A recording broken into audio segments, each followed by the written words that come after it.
So I decided to switch to a landscape in order to make sure that, one, my phone stays charged, because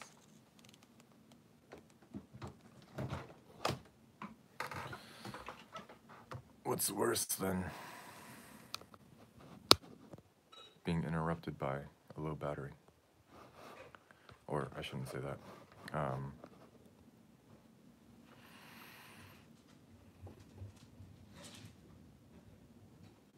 Because streaming takes a lot of battery power,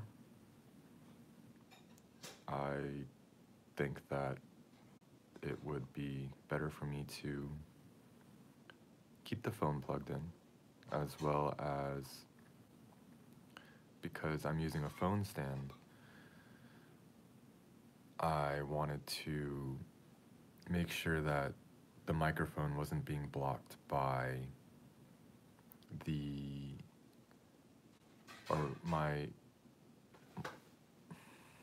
my voice wasn't being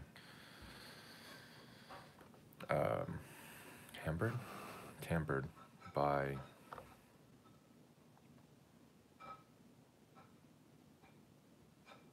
the acoustics, by the whatever. You get what I mean.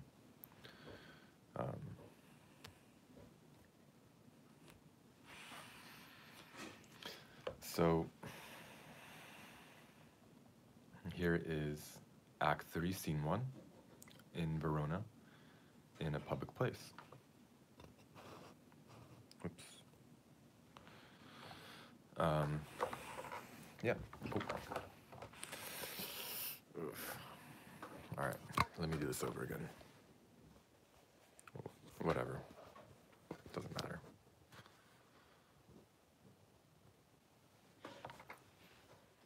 Hopefully, people can still see. Let me just do this.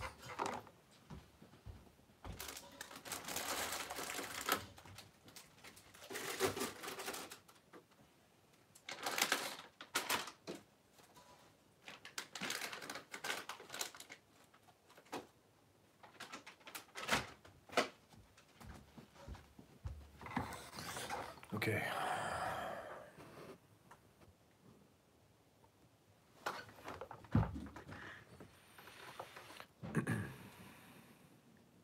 I know I'm not directly looking at the camera. Even when I'm looking at the camera, I'm looking at myself, so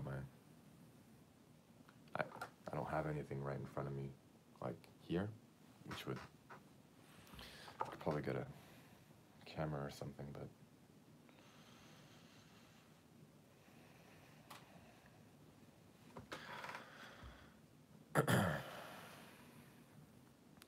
I'll continue. Enter Mercutio, Benvolio, page, and servants. I pray thee, good Mercutio, let's retire. The day is hot, the Capulets abroad, and if we meet, we shall not scape a brawl, for now, these hot days, is the mad blood stirring. Thou art like one of those fellows that, when he enters the confines of a tavern, clasps me his sword upon the table and says, God, send me no need of thee, and by the operation of the second cup, draws it on the drawer when, indeed, there is no need. Am I like such a fellow? Come, come, thou art as hot a jack in thy mood as any in Italy, and as soon moved to be moody, and as soon moody to be moved. And what too? Nay, and there were two such, we should have none shortly, for one would kill the other. Why thou wilt quarrel with a man that hath a hair more or a hair less in his beard than thou hast? Thou wilt quarrel with a man for cracking nuts, having no other reason but because thou hast hazel eyes. What eye, but such an eye, would spy out such a quarrel? Thy head is as full of quarrels as an egg is full of meat, and yet thy head hath been beaten as addle as an egg for quarreling. Thou hast quarrelled with a man for coughing in the street, because he hath wakened thy dog that hath lain asleep in the sun. Didst thou not fall out with a tailor for wearing his new doublet before Easter? And with another for tying his new shoes with old ribbon? And yet thou wilt tutor me from quarreling.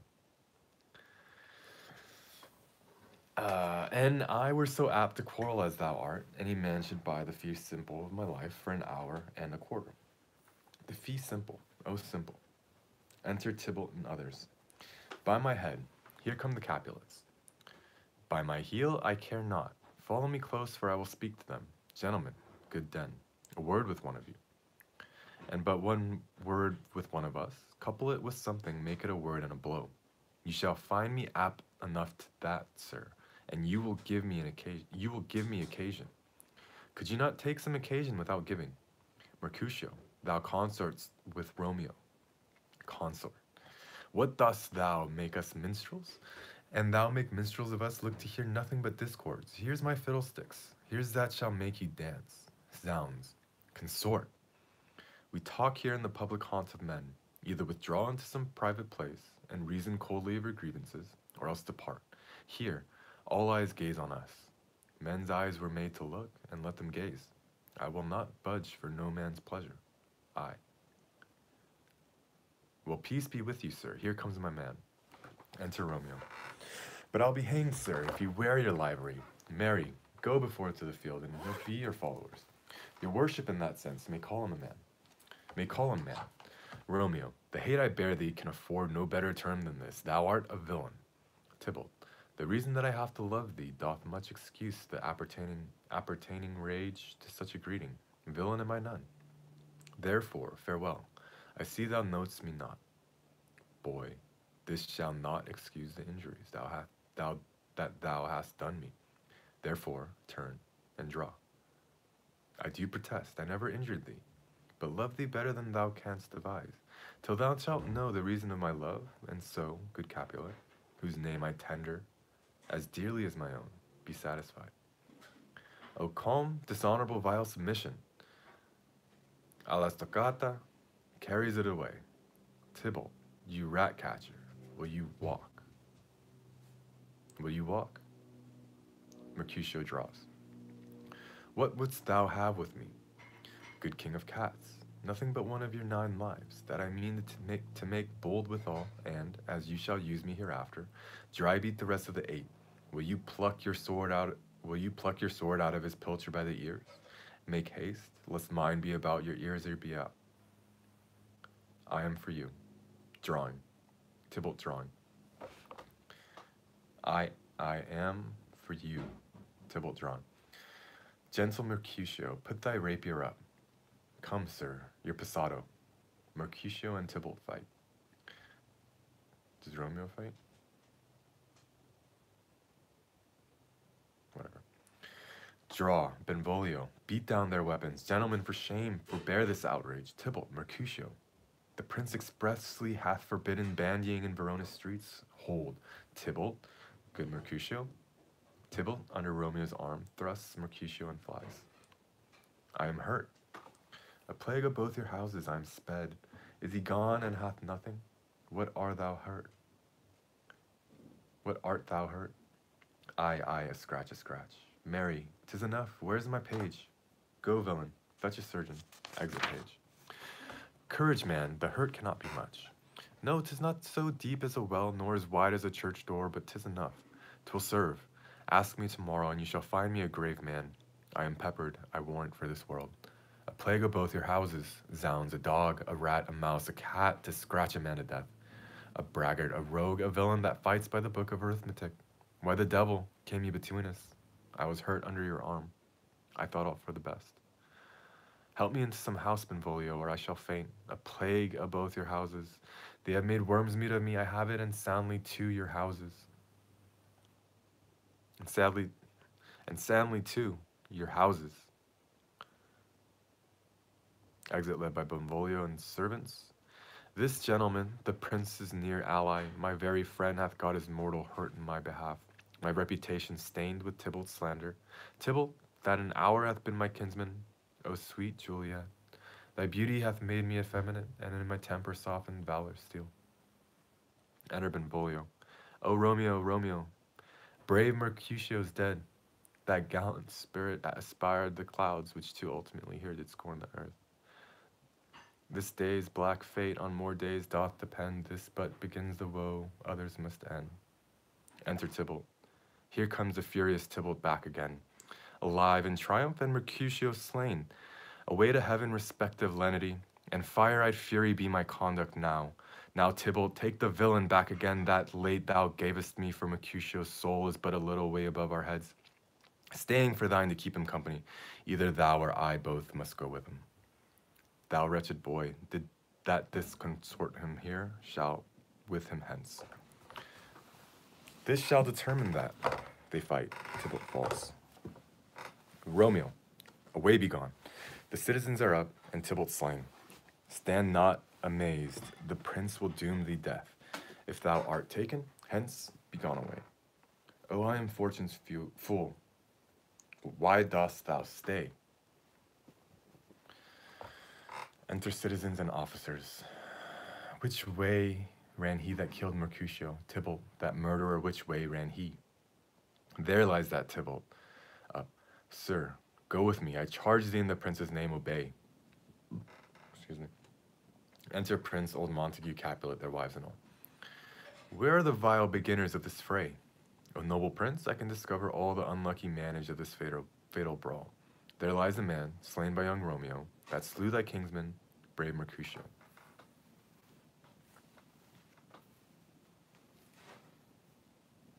Tybalt, my cousin, O my brother's child. O prince, O cousin, husband, O the blood is split of my dear kinsman. Prince, as thou art true, for blood of ours shed blood of Montague. O cousin, cousin. Benvolio, who began this bloody fray? Tybalt here slain, whom Romeo's hand did slay. Romeo, that spoke him fair, bade him bethink how nice the quarrel was, and he urged with all your high displeasure. All this, uttered with gentle breath, calm look, knees humbly bowed, could not take truce with the unruly spleen of Tybalt deaf to peace, but that he tilts with piercing steel at bold Mercutio's breast, who, all is hot, turns deadly point to point, and, with a martial scorn, with one hand beats cold death aside, and with the other sends it back to Tybalt, whose dexterity retorts it. Romeo, he cries aloud. Hold, friends, part.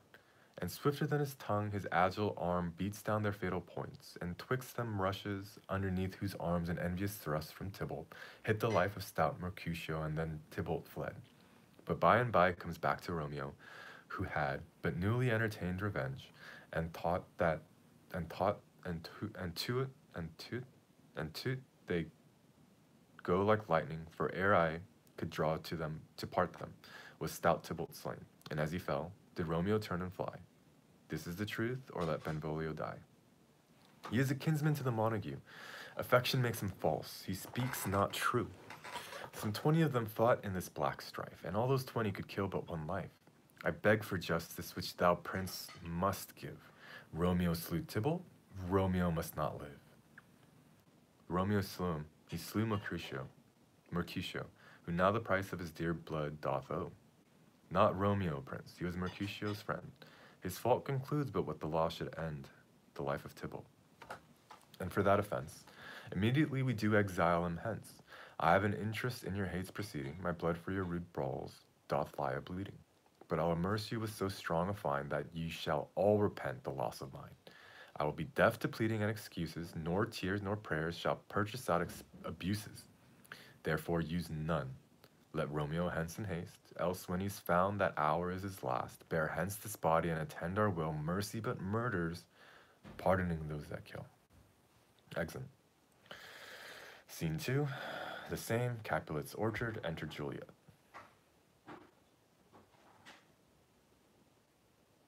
Gallop apace, you fiery-footed steeds, towards Phoebus. Phoebus is lodging, such a wagoner as Phaeton would whip you to the west, and bring in cloudy night immediately. Spread thy closed curtain, love-performing night, that runaway eyes may wink and Romeo leap to those arms and talk of it unseen. Lovers conceited do their amorous rites by their own beauties, or if love be blind, it best agrees with night. Come, civil night, thou sober-suited matron, all in black, and learn me how to lose a winning match, played for a pair of stainless maidenhoods, hood my unmanned blood, bathing in my cheeks, With thy black mantle, till strange love grown bold, think true love acted simple modesty. Come, night, come, Romeo, come, thou day and night, for thou wilt lie upon the wings of night, whiter than new snow on raven's back. Come, gentle night, come, loving, black-browed night. Give me my Romeo, and when he shall die, take him and cut him out in little stars. And he will make the face of heaven so fine that all the world will be in love with night, and pay no worship to the garish sun. Oh, I have bought the mansion of a love, but not possessed it, and, though I am sold, not yet enjoyed. So tedious is this day as is the night before some festival to an impatient child that hath new robes, and may not wear them. Oh, here comes my nurse, and she brings news in every tongue that speaks. But Romeo's name speaks heavenly eloquence. And a nurse wringing her hands with the ladder of cords in her lap. Now, nurse, what news? What hast thou there? What hast thou there? The cords that Romeo bid thee to fetch? The cords that Romeo bid thee fetch? Aye, aye, the cords. She throws them down. Ay me, what news? Why dost thou wring thy hands? Ah, well a day, he's dead. He's dead, he's dead. We are undone, lady, we are undone. Alack the day, he's gone, he's killed, he's dead. Can heaven be so envious? Romeo can, though heaven cannot. Oh, Romeo, Romeo. Whoever would have thought it? Romeo. What devil art thou that dost torment me thus? This torture should be roared in dismal hell. Hath Romeo slain himself? Say thou but I, and that bare vowel, I, shall poison more than the death darting of eye of cockatrice. I am not I, if there be such an I. Of those eyes shut, that make thee answer I. If he be slain, say I, or if not, no. Brief sounds determined of my weal or woe. I saw the wound, I saw it with mine eyes. God save the mark here on his manly breast, a piteous course, a bloody piteous course, pale, pale as ashes, all bedaubed in blood, all in gore blood. I swoonded. I swoonded at the sight. Oh, break, my heart, poor bankrout, break at once. To prison, eyes, ne'er look on liberty. Vile earth to earth resign, and motion here, and thou and Romeo press one heavy bier. O Tybalt, Tybalt, the best friend I had, a courteous Tybalt, honest gentleman, that ever I should live to see thee dead. What storm is this that blows so contrary? Is Romeo slaughtered and is Tybalt dead? My dear loved cousin and my dearer lord? Then dreadful trumpets sound the general doom, for who is living if those two are gone? Tybalt is gone, and Romeo banished. Romeo that killed him, he is banished. Oh God, did Romeo's hand shed Tybalt's blood? It did, alas the day it did. O serpent heart, hid with flowering face, did ever dragon keep so fair a cave? Beautiful tyrant, fiend angelical, dove-feathered raven, wolvish ravening lamb, despised substance of divinest show. Just opposite to what thou justly seemst, the damned saint, an honorable villain. O nature, what hast thou to do in hell, when thou didst bower the spirit of a fiend in mortal paradise of such sweet flesh? Was ever book containing such vile matter so faintly bound? Or, oh, that deceit should dwell in such a gorgeous palace.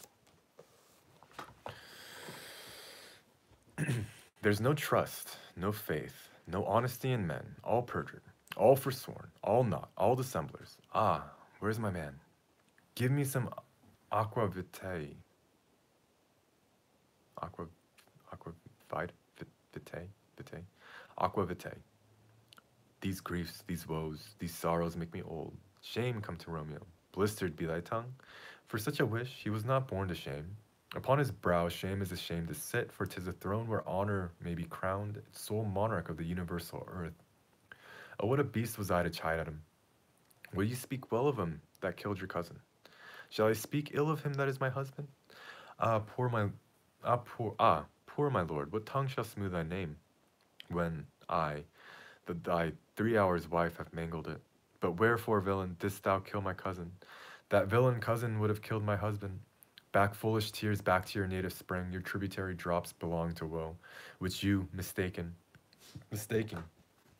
offer up to joy. My husband lives, that Tybalt would have slain, and Tybalt's dead, that would have slain my husband.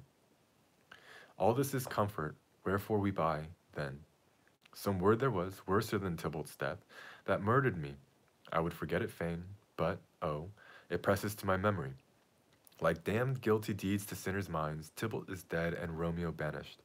That, banished, that one word, banished, has slain 10,000 Tybalts. Tybalt's death was woe enough if it had ended there, or, if sour woe delights in fellowship, and needly will be ranked with other griefs, why followed not, when she said Tybalt's dead, thy father or thy mother, nay, or both, which modern lamentation might have moved.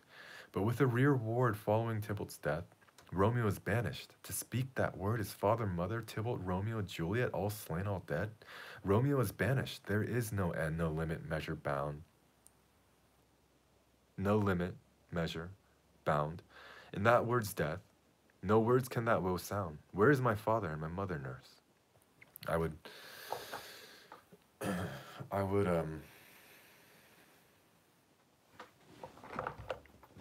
try and change my voice, but my voice already feels kind of shot, so typically when you're acting out a play, you don't act all the parts.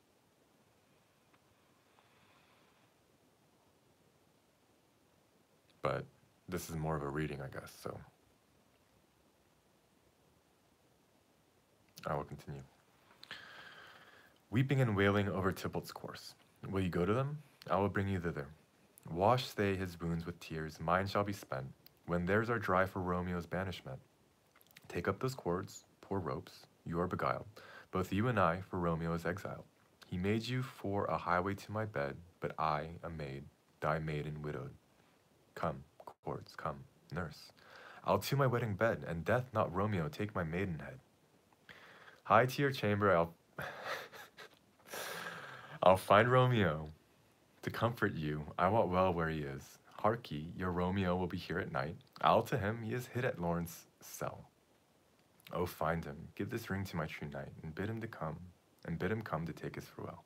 Exeunt. Scene 3, Friar Lawrence's cell. So why is Friar Lawrence in a cell? Is a cell a room in a monastery, or is that a prison?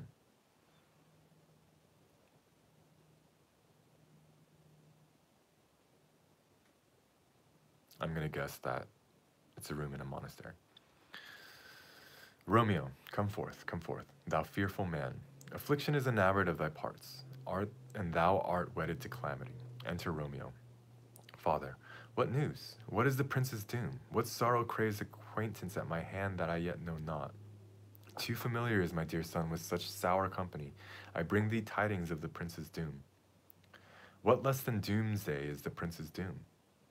A gentler judgment, banished from his lips, not body's death, but body's banishment. Ha! Banishment. Be merciful, say death, for exile hath more terror in his look, much more than death. Do not say banishment. Hence from Verona art thou banished. Be patient, for the world is broad and wide. There is no world without Verona walls, but purgatory, torture, hell itself. Hence banished is banished from the world, and world's exile is death, then banished is death, mistermed, calling death banished, thou cuttest my head off with a golden axe, and smilest upon the stroke that murders me. O deadly sin, O rude unthankfulness, thy fault our law calls death, but the kind prince taking thy part hath rushed aside the law, and turned that black word death to banishment. This is dear mercy, and thou seest not. 'Tis torture, and not mercy. Heaven is here, where Juliet lives, and every cat and dog and little mouse, every unworthy thing live here in heaven and may look on her. But Romeo may not. More validity, more honorable state, more courtship lives in carrion flies than Romeo. They may seize on the white wonder of dear Juliet's hands and steal immortal blessings from her lips, who even in pure and vestal modesty still blush as thinking their own kiss is sin. But Romeo may not, he is banished. This may flies do, when I from this must fly. And sayest thou yet that exile is not death? Hast thou no poison mixed, no sharp ground knife, no sudden mean of death, though never so mean, but banished to kill me, banished? O friar, the damned use that word in hell. Howling attends it. How hast thou the heart, being a divine, a ghostly confessor, a sin absolver, and my friend professed, to mangle me with that word banished? Banished. Thou fond madman, hear me a little speak. Oh, thou wilt speak again of banishment. I'll give thee armor to keep off that word, adversity's sweet milk, philosophy, to comfort thee though thou art banished.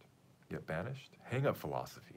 Unless philosophy can make a Juliet, displant a town, reverse a prince's doom, it helps not, it prevails not, talk no more.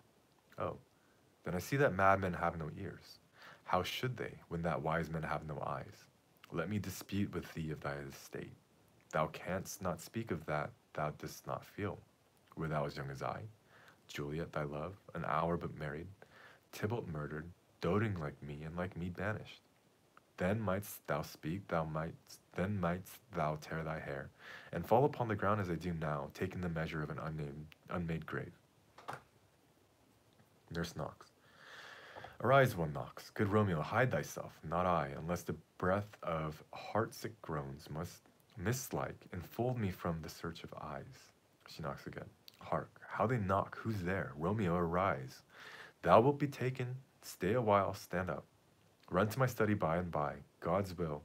What simpleness is this? I come. He knocks so hard, whence come you? What's your will? Nurse.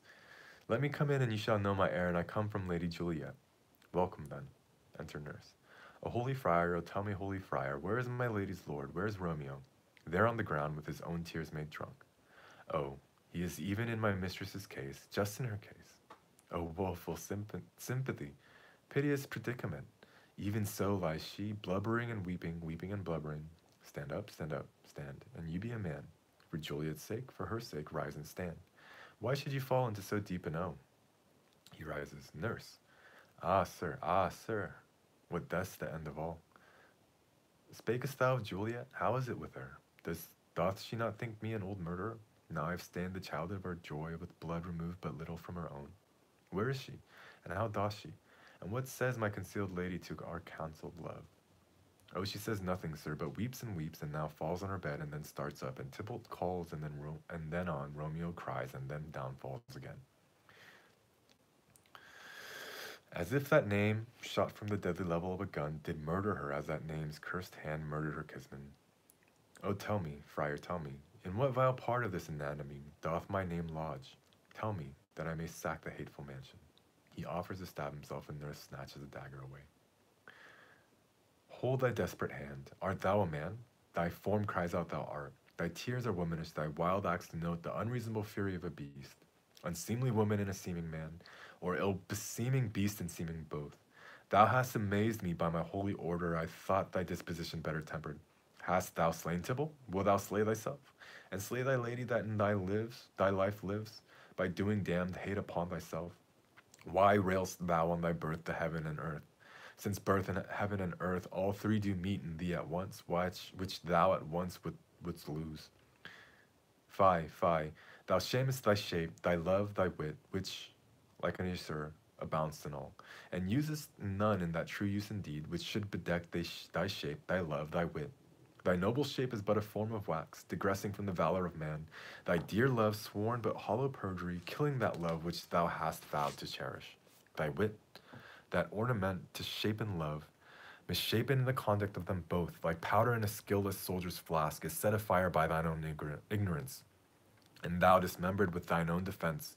What roused thee, man?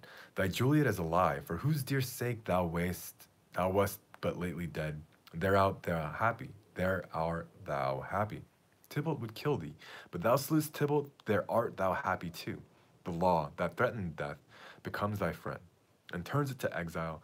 There art thou happy. A pack of blessings lights upon thy back. Happiness courts thee in her best array. But, like a misbehaved and sullen wench, thou pausest upon thy fortune and thy love. Take heed, for such die miserable. Miserable. Go get thee to thy love as was decreed. Ascend her chamber hence and comfort her. But look thou, stay not till the watch be set, for then thou canst not pass to Mantua.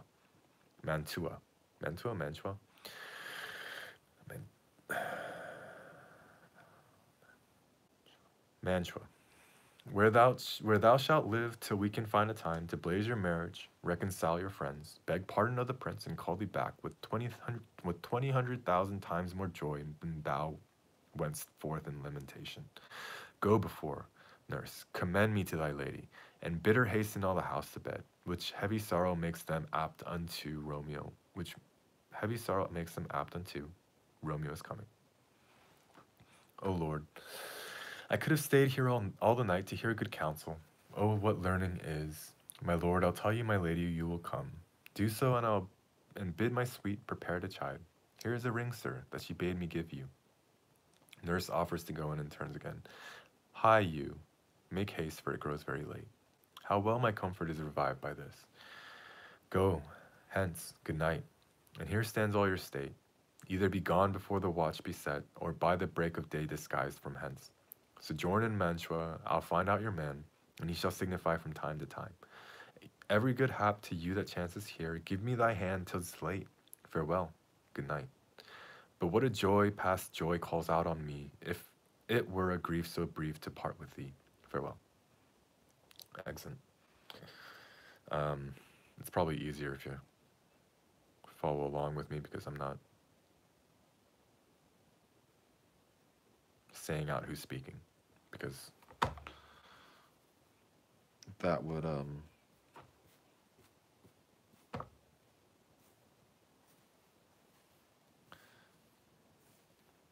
be kind of changing it, right? Because I would say, but that a joy past joy calls out on me, it were a grief so brief to part with thee. Farewell, said Romeo. And I don't see said Romeo here anywhere. So, scene 4, the same. A room in Capulet's house. Enter old Capulet, Lady Capulet, and County Paris. Things have fallen out, sir, so unluckily that we have had no time to move our daughter. Look you. She loved her kinsman Templeton dearly, and so did I. But we were born to die. 'Tis very late. She'll not come down tonight, I promise you, but for your company, I would have been abed an hour ago. These times of woe afford no time to boo. Madame, good night. Commend me to your daughter.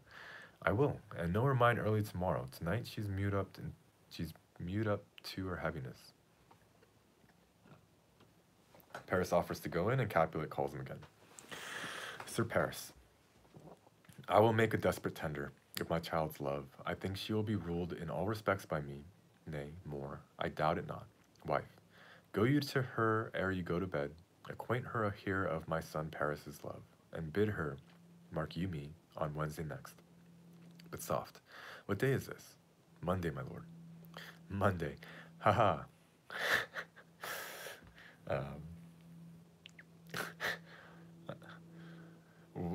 Well, Wednesday is too soon. Oh, Thursday let it be. Oh, Thursday, tell her. She shall be married to this noble earl.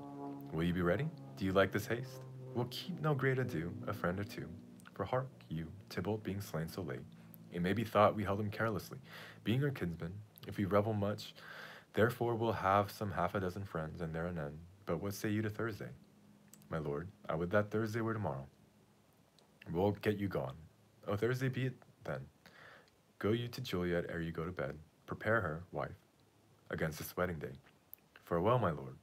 Light to my chamber. Ho. For me, it is so very late that we may call it early by and by. Good night. Exeunt. Scene 5. Juliet's chamber. Enter Romeo and Juliet at the window. Wilt thou be gone?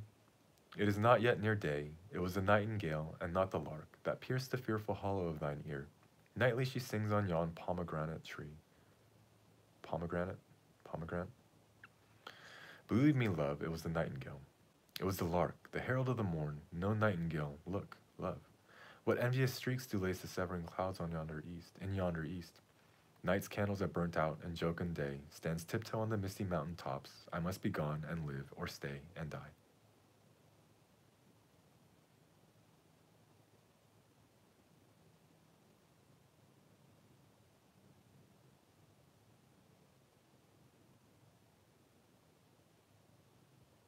Let me be Tad.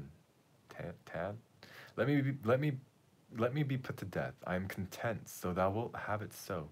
I'll say yon grey is not the morning's eye, 'tis but the pale reflex of Cynthia's brow.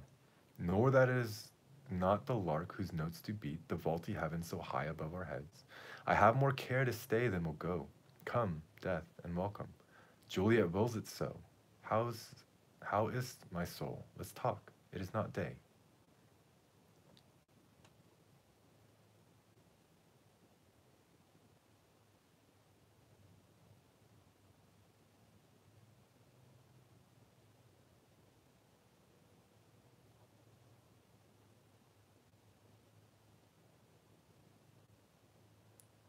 More light and light, more dark and dark, our woes.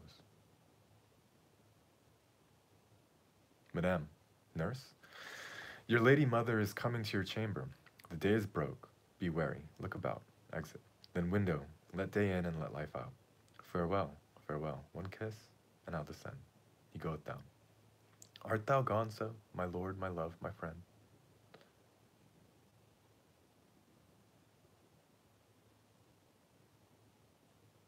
Farewell.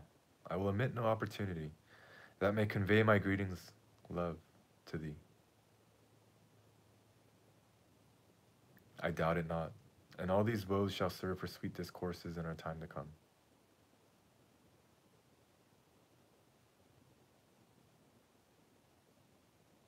And trust me, love, in my eye so do you.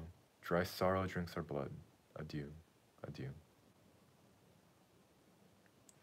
A fortune, fortune, all men call thee fickle. If thou art fickle, what dost thou with him? That's known for faith. Be fickle, fortune, for then I hope thou wilt not keep him long, but send him back. Ho, daughter, are you up? Who is that calls? Is it my lady mother? Is she not down so late or up so early? What unaccustomed cause procures her hither? Why, how now, Juliet? Madame, I am not well. Evermore weeping for your cousin's death. What? Wilt thou wash him from his grave with tears? And if thou couldst not make him live. Therefore have done. Some grief shows much of love, but much of grief shows still some want of wit. Yet let me weep for such a feeling loss. So shall you feel the loss, but not the friend which you weep for. Feelings of the loss, I cannot choose but ever weep the friend. Well, girl, thou weepst not so much for his death, as that the villain lives which slaughtered him. What villain, madame? That same villain, Romeo. Villain, and he be many miles asunder. God pardon him, I do with all my heart, and yet no man like he doth grieve my heart. That is, because the traitor murderer lives. I, madame, from the reach of these my hands, would none but I might venge my cousin's death. We will have vengeance for it, fear thou not. Then weep no more. I'll send to one in Mantua, where that where that same banished runagate doth live, shall give him such an unaccustomed dram, that he shall soon keep Tybalt company, and then I hope thou wilt be satisfied. Indeed, I never shall be satisfied with Romeo till I behold him dead. Is my poor heart so for a kinsman vexed? Madame, if you could find out but a man to bear a poison, I would temper it, that Romeo should, upon receipt thereof, soon sleep in quiet. Oh, how my heart abhors to hear him named, and cannot come to him. To wreck thy love I bore my cousin Tybalt, upon his body that hath slaughtered him. Find thou the means, and I'll find such a man. But now I'll tell thee joyful tidings, girl. And joy comes well in such a needful time. What are they, I beseech your ladyship? Well, well, thou hast a careful father, child, one who, to put thee from thy heaviness, hath sorted out a sudden day of joy, that thou expectst not, nor I look not for. Madame, in happy time, what day is that? Marry, child, my early next Thursday morn. The gallant, young, and noble gentleman, the county Paris at St. Peter's Church, shall happily make thee there a joyful bride. Now, by St. Peter's Church and Peter too, he shall not make me there a joyful bride. I wonder at this haste that I must wed, ere he that should be my husband comes to woo. I pray you, tell my lord and father, madame, I will not marry yet, and when I do, I swear it shall be Romeo, whom you know I hate, rather than Paris. These are news indeed. Here comes your father. Tell him so yourself, and see how he will take it at your hands. Enter Capulet and nurse. When the sun sets, the air doth the drizzle dew, but for the sunset of my brother's son, it rains downright. Hey, how now? A conduit, girl. What? Still in tears? Evermore showering? In one little body thou counterfeitst a bark, a sea, a wind. For still thy eyes, which I may call the sea, do ebb and flow with tears, the bark thy body is. Sailing in this salt flood, the winds, thy sighs, who, raging with thy tears and they with them, without a sudden calm will overset the tempest-tossed body. How now, wife, have you delivered to her our decree? Aye, sir, but she will none. She gives you thanks. I would the fool were married to her grave. Soft. Take me with you, wife. How? Will she none? Does she not give us thanks? Is she not proud? Does she not count her blessed, unworthy as she is, that we have wrought so worthy a gentleman to be her bridegroom? Not proud you have, but thankful that you have. Proud can I never be of what I hate, but thankful even for hate that is meant love. How now? How now, chop logic? What is this? Proud, and I thank you, and I thank you not, and yet not proud. Mistress Minion, you thank me no thankings, nor proud me no proud me no prouds. Fettle your fine joints gainst Thursday next, to go with Paris to St. Peter's Church, where I will drag thee on a hurdle thither. Out, you green sickness carrion, out, you baggage, you tallow face. Fie, what, are you mad? Good father, I beseech you on my knees, she kneels down. Hear me with patience, but to speak a word. Hang thee, young baggage, disobedient wretch. I tell thee what, get thee to the church of Thursday, or never after look me in the face. Speak not, reply not, do not answer me. My fingers itch. Wife, we scarce thought us blessed that God has sent us but this only child, but now I see this one is one too much, and that we have a curse in having her. Out on her, Heidi. Hilding, out on her, Hilding. God in heaven bless her. You are to blame, my lord, to rate her so. And why, my lady wisdom, hold your tongue, good prudence, smatter with your gossips, go. I speak no treason, oh, God ye, God in. May not one speak? Peace, you mumbling fool, utter your gravity o'er gossip's bowl, for here we need it not. You are too hot. God's bread, it makes me mad, day, night, late, early, at home, abroad, alone, in company, waking or sleeping, still my care hath been to have her matched. And having now provided a gentleman of princely parentage, a fair demesnes, youthful and nobly trained, stuffed, as they say, with honorable parts, proportioned as one's thought would wish a man, and then to have a wretched pulling fool, a whining mammet in her fortune's tender, to answer, I'll not wed, I cannot love, I am too young, I pray you pardon me. But an you will not wed, I'll pardon you. Graze where you will, you shall not house with me. Look to it, think on it. I do not use to jest. Thursday is near, lay hand on heart, advise. And you be mine, I'll give you to my friend. And you be not, hang, beg, starve, die in the streets. For by my soul, I'll never not acknowledge thee, nor what is mine shall never do thee good. Trust to it, but thank you, I'll not be forsworn. Exit. Is there no pity sitting in the clouds that sees into the bottom of my grief? O sweet mother, or sweet, oh, sweet my mother, cast me not away. Delay this marriage for a month, a week, or, if you do not, make the bridal bed. Is that dim monument where Tybalt lies? Talk not to me, for I'll not speak a word. Do as thou wilt, for I have done with thee. Exit. O God, O nurse, how shall this be prevented? My husband is on earth, my faith in heaven. How shall that faith return again to earth, unless...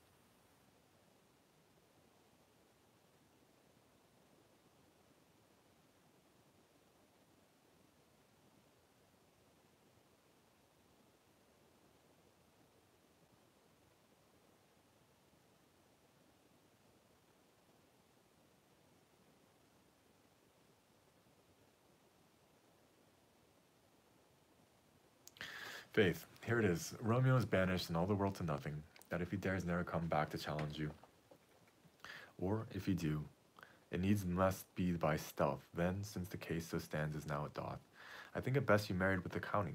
Oh, he's a lovely gentleman. Romeo's a dish clout to him, an eagle, madame, hath not so green, so quick, so fair an eye as Paris hath. Beshrew my very heart, I think you are happy in this second match, for it excels your first, or if it did not, your first is dead, or 'twere as good as you were. as living here and you no use of him. Speakest thou from thy heart, and from my soul too, else beshrew them both. Amen. What? Well, thou hast comforted me from marvellous much. Go in and tell my lady I am gone, having displeased my father to Lawrence's cell, to make confession and be absolved, and to be absolved. Marry, I will, and this is wisely done.